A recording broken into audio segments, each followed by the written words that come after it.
Hello and welcome to the Political History of the United States. Episode 3.39, The Plains of Abraham. By the beginning of September 1759, James Wolfe was growing increasingly frustrated. Personally, the man was in constant pain, suffering from fever as a result of kidney stones, an ailment that kept him frequently bedridden. More than that, however, Wolfe was upset at Quebec's stubborn defense. Since July the 12th, Wolfe's men had been relentless in their shelling of the city from their position across the St. Lawrence River at Point Levis. Following a failed attempt by Wolfe to move men across the Montmorency River at the end of July, he spent all of August conducting a terror campaign against the city. Throughout the entire month, British artillery continued to rain down on the already largely destroyed town. Farms were burned, people were killed. And yet, as August gave way to September, Wolfe was no closer to capturing Quebec than he was upon his arrival back in June. September brought with it something else, however, and for the British it was a potential enemy far greater than the French. With September came the real threat of looming cold weather.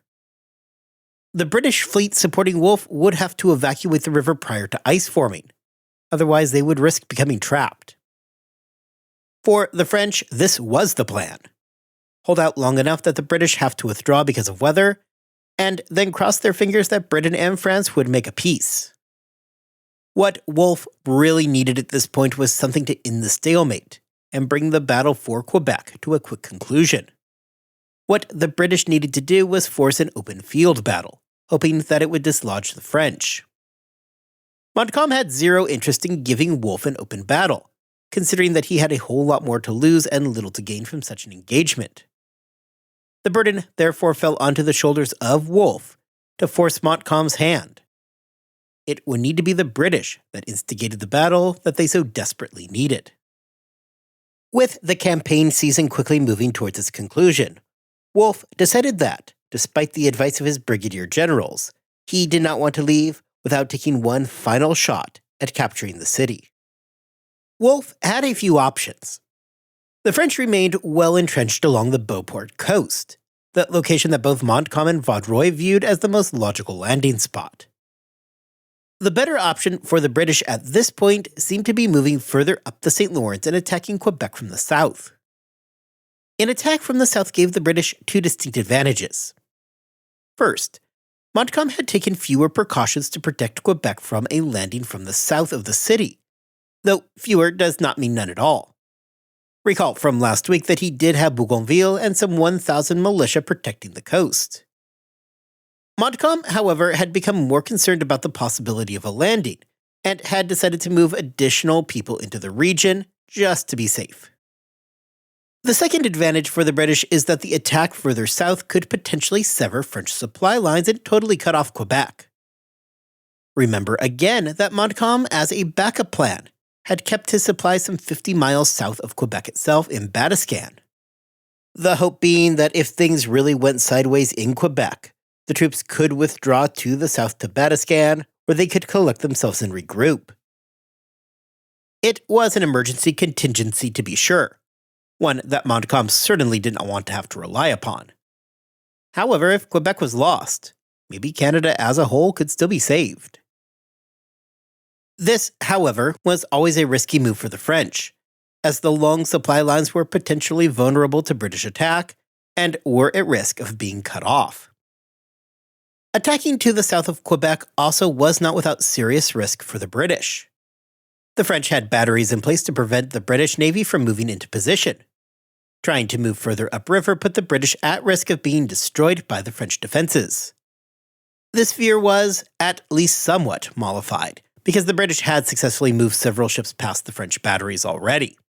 However, we are now discussing a far greater number of ships attempting to sneak past the French positions, hence escalating the risk to the British. Despite these risks, Wolfe's generals agreed that the best plan was to shoot up the St. Lawrence and land to the south of Quebec. The three brigadier generals, Murray, Monckton, and Townsend, as well as Charles Saunders, the leader of the British fleet, agreed that this was the best move to make. take all the men hanging out in Point Levis, along the northern bank of the Montmorency River, and most of those on Ile d'Orléans, race them up the St. Lawrence, and attack from the south. Montcalm, with his supply line severed, would be forced to engage the British in the field and hopefully break the deadlock before the winter set in. While this all seems well and good, Wolfe never seemed to really be in love with the idea. Throughout the first part of September, it became clear to Montcalm that something was up. The British had removed their troops from the Montmorency and dropped them south onto the other side of the St. Lawrence. Based on these movements, Montcalm believed that the British landing was going to, once again, be near Beauport, likely somewhere around the St. Charles River. Montcalm, in response, began moving his men around, preparing for the looming attack. So, as a quick recap, Wolfe's brigadier generals wanted to move further up the St. Lawrence and attack the city from the south, hitting those under Bougainville's command. Montcalm believed the strike was going to be near the St. Charles River, and Wolfe himself was not happy about any of it. It is here where Wolfe starts looking more seriously at a small site called Anse-au-Foulon. Anse-au-Foulon was much closer to the main city than either of the two potential landing sites. The small cove was located along those steep bluffs that had forced the British to pick a spot either along the Beauport coast or to the south. What Wolfe was looking at now was a small path along the cliffs that, while not exactly an easy climb, was climbable nonetheless. Despite these challenges, the real advantage of Anse-au-Foulon was the location. First, it was much closer to the city than either of the other two landing sites, and, should the British land successfully, would have put them in a good position, as they could quickly move out onto the open plains of Abraham. Second, the location was very lightly guarded. Montcalm had his men stationed along those points where he thought a landing was possible. The steep cliffs provided enough of an obstacle that the location could be lightly garrisoned. Montcalm was not expecting a landing to come along the cliffs, and therefore did not waste men on guarding them. Wolfe, liking what he saw, but not wanting the word to get out, told literally nobody. Wolfe planned the attack for September 13th.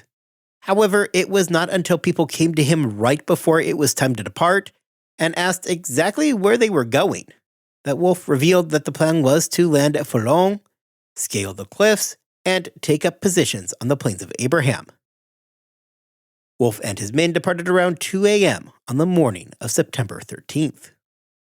The first landings came a few hours later, with William Howe and the regiment under his command being the first to disembark. Howe's initial landings went about as well as anybody could have hoped. His men were quickly able to scale the cliffs and began taking up positions. Now, while we have focused on the fact that the vast majority of the French were positioned either above the city, where Bougainville was, or along the Beauport shore, where Montcalm was, this did not mean that absolutely nobody was guarding the cliffs. Sure enough, a small French garrison quickly realized what was happening and opened fire on the British, making their way up the cliffs. This first engagement, however, would prove short. Soon after it began, the British overwhelmed the French and quickly controlled a foothold atop the cliffs, allowing the larger body of the army to land.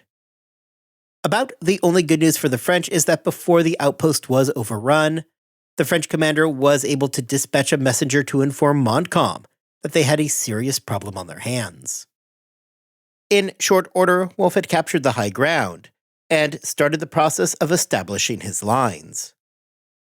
The landing was, with no question, a spectacular success for Wolfe. By daybreak, some 4,500 British troops were assembling themselves into lines on the plains of Abraham, with virtually no French resistance. Upon learning of what had happened up on the plains, Montcalm quickly started pulling his men off the Beauport line and rushing them back across the St. Charles River towards the British landing site.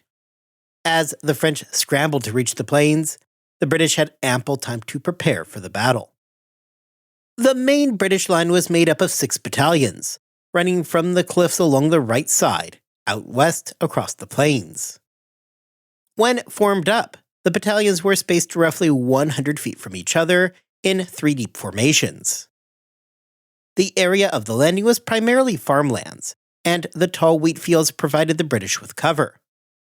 As a result, rather than the men spending their time and ultimately their energy entrenching on the morning of the 13th, they simply laid down on their stomachs. Other than some light skirmishing towards the left flank of the British lines, Wolfe and his men had, thus far, met with virtually no resistance. For Montcalm, this was nothing short of a catastrophe. The French general was well convinced that Beauport was going to be the site of the landing. The British had been giving every indication that they could that an attack was coming along Beauport. In the days leading up to the 13th, they had been conspicuously marking locations with buoys right off the Beauport coast. Suddenly, however, Montcalm found himself with a British army landing in a spot that he had never expected that they would, or even really could, land. Making matters worse for the French commander was that the southwest defenses of Quebec were the weakest point, and surviving a siege was out of the question. Contributing to Montcalm's headache was a question over the relative skill of the opposing forces. While the French and British numerically had approximately the same number of men, the British army was made up entirely of regular troops, whereas Montcalm was working with a more motley arrangement of regulars and newly inducted Canadians. All of this on top of the fact that while Wolfe was just hanging out and waiting, Montcalm was frantically trying to bring his men into something resembling meaningful order. Montcalm undoubtedly understood the stakes as he prepared to give the command for his men to advance. Should the British gain control over the Plains of Abraham and defeat the French, Quebec was immediately at grave risk. Further, the attack just south of the main town meant that the supply lines and the ability to retreat should Quebec fall would be severely threatened. With the French as ready as they were ever going to be, at around 10 a.m. Montcalm gave the order to advance, as the French set out marching forward in 3 columns. The British fired a few volleys of grape shot into the approaching French force, but mostly they just waited. Even after the first French volley, from right beyond some 150 yards, the British remained disciplined and awaited their moment. At this range, there was no practical accuracy from the French muskets. The hope was more that by firing they would cause some casualties, largely at random, and provoke the British into flinching. The British did not flinch. They held their formations and did not return fire. Among those hit during that first volley was Wolfe himself, who was shot in the wrist. He simply wrapped it up, and the British continued to wait. They would continue to wait until the French were within 40 yards of their line. It was then that Wolfe gave the order, and the men fired. By waiting to fire for as long as he did, Wolfe ensured that the first British volley was devastating, having waited long enough that their fire was accurate and hit the mark. That first volley caused the French advance to stop as though it had slammed into a brick wall. The French, who had just moments before been advancing, somewhat haphazardly, towards the British lines, were now in full retreat. The British, smelling blood in the water, wasted no time giving chase. Wolfe was personally leading the 28th Regiment on the far right side of the line. As he led his men forward, the regiment ran into French and Canadian marksmen hiding in the cornfields. Though the British quickly got control of the battle, Wolfe himself was struck, once in the stomach and another time in the chest. A few weeks after the battle, this scene was described by James Henderson, the man who not only was the closest in proximity to Wolfe when he was hit, but allegedly who had held Wolfe as he lay dying.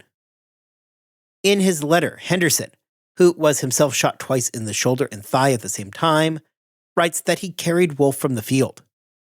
Henderson states that upon opening his coat, he saw that Wolfe was drenched in blood and was well aware of his impending death. After telling Henderson to worry about his own wounds, Wolfe inquired about the battle and was, at that moment, informed by an unnamed officer that the French were giving ground. Wolfe responded by smiling and saying some version of, "I die contented," though the exact wording is up for debate. Well, we always have to question the dying words of Wolfe here. By the time of his death, the battle was basically over. There was more fighting to be done, but the British were clearly going to win the day. There was a momentary bit of confusion for the British as to who exactly was now in command. The job should have gone to Monckton. However, he was busy trying not to die after he had also been shot in the chest. Monckton, though in a bad way at the moment, will indeed survive his wounds. James Murray was still heavily engaged with the French and Indian forces, where the fighting remained the heaviest. Finally, somebody was able to get hold of Townshend and let him know about the situation. He would assume command for the rest of the battle. James Wolfe was not the only major casualty of September 13th either. At some point during the battle, Montcalm, who had been riding his horse, was also struck. Although he would limp back into Quebec itself and get within the temporary safety of its walls, his wounds were serious. Serious enough that the next day, he too would die. Just like that, both the leading commanders of the operations in Quebec were dead. The French had just lost the commander of their entire war effort, at a moment when the survival of French Canada was suddenly very much at risk. Now, if you have been paying attention, you may be asking just what Bougainville was up to. The French army that had been along the Beauport coast was defeated, and was now being routed by the rapidly advancing British. However, recall that Bougainville and his army were hanging out to the south, meaning that the French had a final hope of relief. Townshend would quickly realize this as well. He immediately ordered that the British cease their advance and regroup into their units. Should Bougainville have made it to the battle in time and the British were disorganized because of their advance, the outcome could have been much different. By the time that Bougainville did arrive, Montcalm's army had been soundly defeated, though Bougainville himself was unaware of that critical fact. Bougainville, upon his arrival and finding the British line, decided that he was best served by pulling back to better reassess the situation, rather than just engaging. This delay allowed the British to begin establishing their now inevitable siege of Quebec. At the end of the 13th, the British were in firm control over the Plains of Abraham, and were well at work on preparing their siege. In a letter written by a man named Thomas More, who was either at the battle personally or was informed about it, we learn that the British had somewhere in the realm of 800 casualties during the battle. Nearly 15,000 French and Canadians had made their way into Quebec, which would soon be totally cut off. The letter from Moore also states that the French had abandoned their remaining positions along the Beauport shore, abandoned their batteries, and had blown up their magazines. I will say that, especially with the numbers, we should be careful here. While the letter tells some of the aftermath of the battle that does fit, as we will discuss in a moment, the French did indeed abandon the Beauport shore, leaving their artillery behind. However, that number of 15,000 French fleeing into the confines of the city does seem to be a bit on the high side. Well, things had been bad for the French. They could have been much worse. The casualties had been heavy, but not really all that much worse than the British numbers. British casualties, despite the numbers we get from Thomas More, appear closer to 650. French casualties are a little over 700, with somewhere between 300 and 800 men having been captured. The halt by Townshend to deal with the approaching Bougainville meant that the French army was able to avoid total destruction. While the battle failed in just outright destroying the French army, it does not change the fact that Canada itself was now in a very unstable position.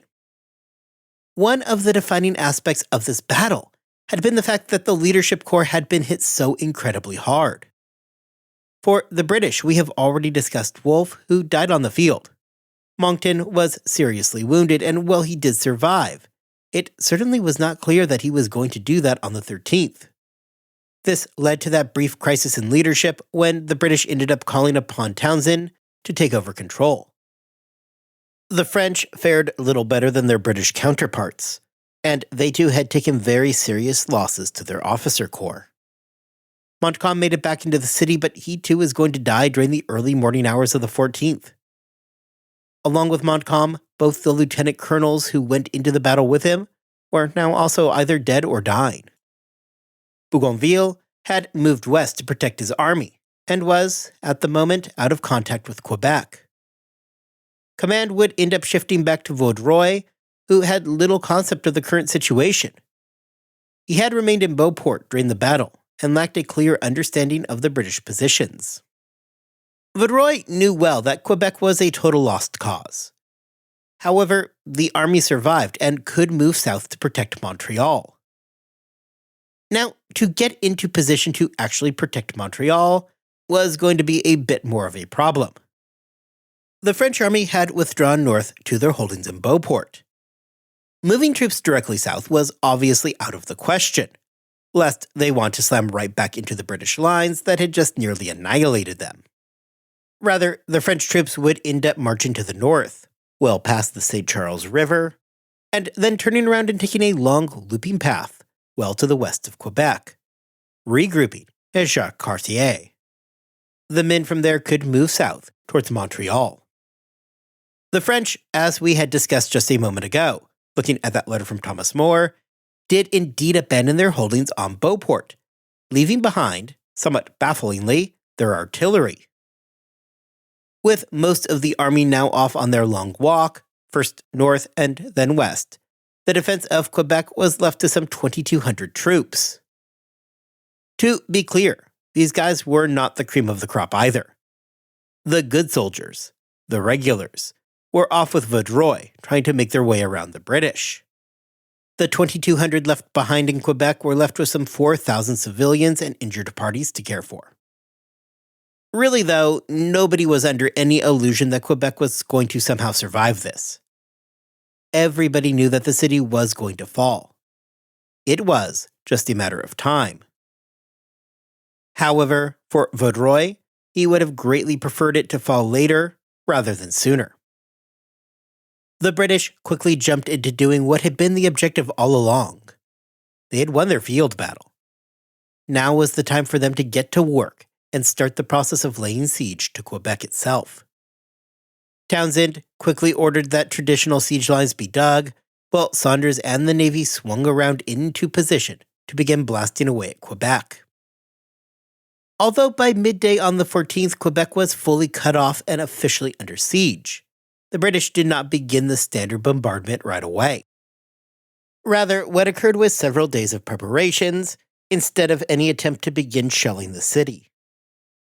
While the British held their fire, those trapped within Quebec made the most of their cannons. However, this was mostly more of a show than to any meaningful effect. Those who remained in Quebec were not a happy bunch. You had civilians, the sick and the wounded, and a few soldiers left to try to hold everything together. Making matters worse is that now that the town's supply lines had been cut, they were looking down the barrel of a potentially serious food shortage. Inside the beleaguered city, there was only 3 days' worth of food. While there had been a substantial amount of supplies at the camp in Beauport, in the French urgency to get out of Dodge as quickly as they could, those supplies had simply been abandoned. By September 17th, it was looking increasingly like the British were about to begin their bombardment. Jean-Baptiste Ramesay, the major in Quebec who was nominally in charge of the French defenses, decided that he had held out long enough and that the time had come to open up negotiations. Ramesay had hoped that maybe he would be able to negotiate long enough to allow Vaudreuil and his troops the time they needed to regroup and attempt to retake the city. However, time was really not on his side. Negotiations for the British were led by Saunders and Townshend, who seemed equally eager to wrap things up, as colder weather was still looming, and with it the prospect of ice jamming up the St. Lawrence. The result of this is that the British gave pretty light terms to the French. For the first time since the events at Fort William Henry, the French were allowed to walk away with the honors of war. The regulars were to be transported back to France under a flag of truce, while the militia members could lay down their arms and remain in Canada with their families. The British agreed to respect the private property rights of the civilian population. The British wanted to quickly get a peace settlement in place, as they were also not oblivious to the reality that the French were probably going to regroup and try to retake the city. Knowing this, the British were hardly in a position to enact harsh terms on the population. In fact, it was critical to the British that the population have little interest in rejoining the fight. Sure enough, as it turns out, the French were indeed marching an army back towards Quebec with plans to retake the city. This army, under the command of the Chevalier de Lévis, upon learning of the surrender, ended up turning around and heading back to the safety of Jacques-Cartier. Following the British victory at Quebec, command of the British Army stationed there fell into the hands of James Murray. Townshend decided that, all things considered, he had had enough fun for one day and returned to England. Monckton would travel to New York to continue to recover from his wounds. Saunders, by the middle part of October, was forced to pull his fleet back north to avoid getting frozen in the St. Lawrence. By the time that Amherst had learned what took place up in Quebec, the first signs of winter had begun to set in. Amherst, who was still hanging out, making plans to move on Illinois, was thrilled at the news that Quebec had fallen and quickly canceled his planned expedition on the island. This had come at a convenient time for Amherst, as it gave him the opportunity to put his regulars into winter quarters and, more importantly, dismiss the increasingly annoyed provincials. Amherst had become concerned with a rise in mutinous machinations by the disillusioned provincial troops. Being able to dismiss them and send them home, rather than having to turn to more repressive means of getting control over the provincials, was a welcomed gift. When attempting to evaluate 1759, we must both consider the overall British success, but also their overall objective. From a perspective of winning battles, the British had clearly taken the year.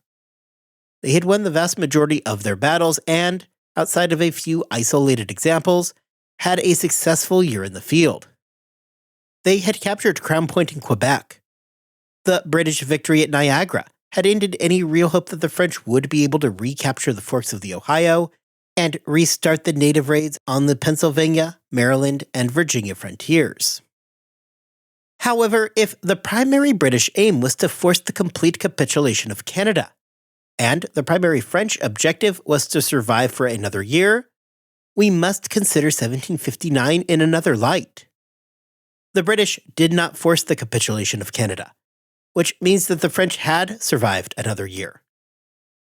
At least for the moment, the French could cross their fingers that a peace would be reached, and that the war would end before fighting restarted in the spring.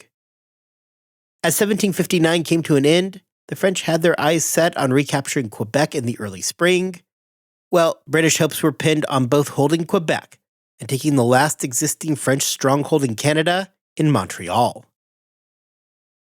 Next time, we move our story into 1760. With the French on the ropes, the British have their sights set on the complete collapse of Canada. First, however, they are going to have to hold on to Quebec before moving down towards Montreal. Until then, I hope you all have an excellent 2 weeks. I hope that you are staying healthy and staying safe. As a reminder, if you have any questions that you want to submit for our Q&A episode, get those over to me. With that, I will see you back here next time as we turn to the Battle of Montreal and the collapse of Canada.